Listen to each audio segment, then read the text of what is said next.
By Alistair Davis, updated November 10, 2017. 161,720. Donald Trump's first trip to Asia as president has made for a strange spectacle.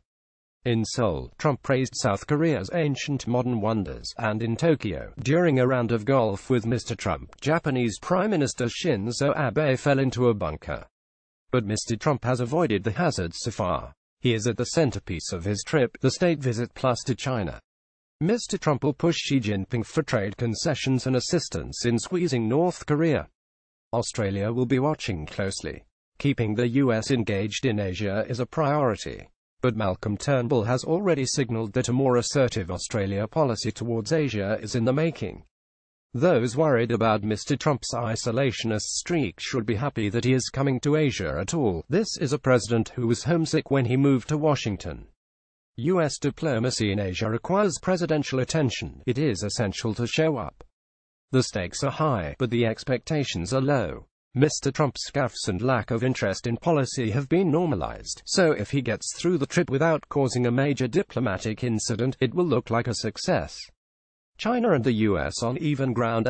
Trump comes into the meeting with Xi in a shaky position. After 10 months in office, he has no major legislative achievements. His approval rating is 38%. The investigation into Russian interference in the 2016 election casts a dark shadow over his presidency. In contrast, Mr. Xi recently solidified his position at the head of the Chinese Communist Party at its 5-yearly conference. His philosophy, Xi Jinping thought, is now enshrined in the party constitution. His ambition for China is on show for the world to see. Mr. Trump will likely get a sugar hit from the visit, something to tweet about on trade, vague promises on North Korea and pseudo-oil treatment. But despite his self-declared reputation for negotiation, he is unlikely to draw many concessions from Mr. Xi. Adjusting for leadership, the two countries look as evenly matched as they have in modern history. This has sparked another round of the familiar debate: does Australia have to choose between the US and China? A multipolar future Australia is entering a period of strategic uncertainty. The last thing we should be doing is closing off options. But more importantly, this question is reductive. There is much more to Australia's strategic circumstances than the US and China. This is not to underestimate the scale of the challenges facing Australia. We have big choices to make. China wields coercive influence over its smaller neighbors and undermines the rules-based order. We should not underestimate the precedent set by China's expansive claims, with no legal basis, to territory in international waters. And our ally, the US, is led by an unreliable and weak leader.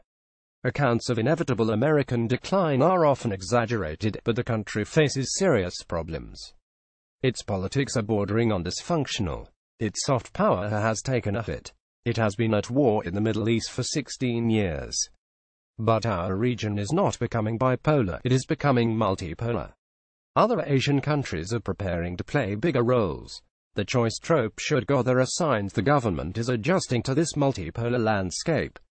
In his security-themed speech to the Shangri-La Dialogue in Singapore in June, Mr. Turnbull argued that middle powers in Asia should take more responsibility for maintaining the regional order, declaring we cannot rely on great powers to safeguard our interests. And in an address last week in Perth, the Prime Minister warned we cannot take the liberal character of the Asian regional economy for granted, warning of the rise of protectionism and of large states engaging in economic coercion against the small.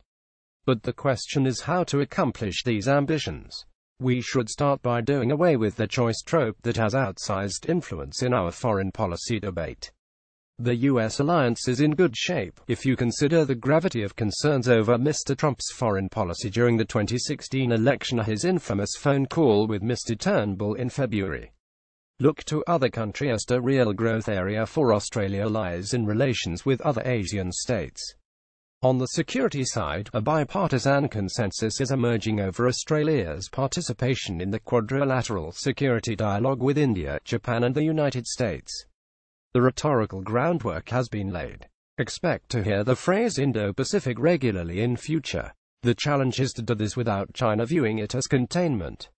On the economic side, Mr. Turnbull has backed Japan's push to conclude the Trans-Pacific Partnership minus the United States.